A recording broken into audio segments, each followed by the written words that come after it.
On veut déterminer le plus grand diviseur commun de deux entiers positifs, à part la méthode dans laquelle on utilise une boucle for qui va de 2 jusqu'à le plus petit entre a et b, et puis il récupère le i tel que i divise à la fois a et b.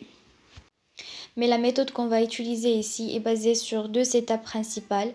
La première, c'est la récupération du plus grand élément entre a et b saisi par l'utilisateur. Et dans la deuxième étape, on va utiliser une boucle while qu'on va la lier avec des divisions successives du maximum sur le minimum.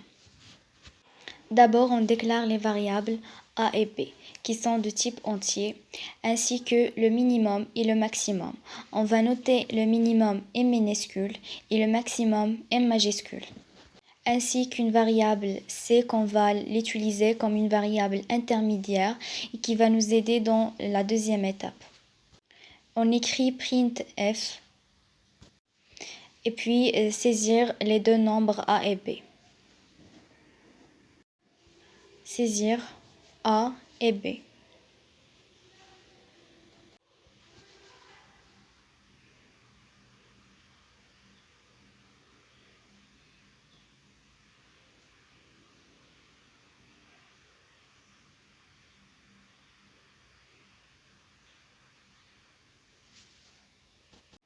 Ensuite, on va récupérer le maximum des deux nombres a et b et le minimum des deux nombres. On commence par if a supérieur à b. Donc si on trouve que a est strictement supérieur à b, dans ce cas, le maximum sera a et le minimum sera b. Donc on affecte a à M majuscule et b à M minuscule. De même pour l'autre cas. Donc on fait else if a est inférieur strictement à b. Et on va laisser le dernier cas pour le cas de l'égalité de a et b. Donc else if a est inférieur strictement à b. Alors dans ce cas, c'est évident que le maximum sera b et le minimum sera a.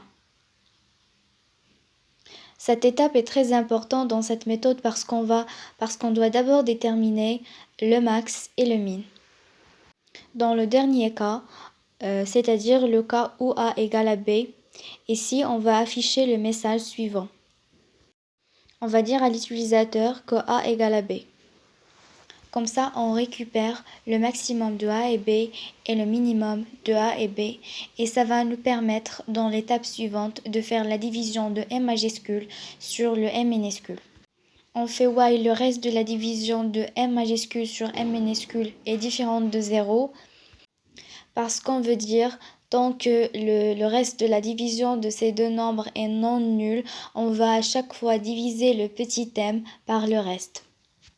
Mais lorsqu'on va diviser dans un premier temps le grand m par le petit m, on doit récupérer la valeur de petit m. Donc on va la mettre dans C. Ainsi que dans m, on va mettre le reste de la division de m par petit m. De même pour le grand m, on va lui affecter la valeur de c. Comme ça, on va le diviser par la suite par le reste. On sort de la boucle while et on affiche le résultat. On écrit printf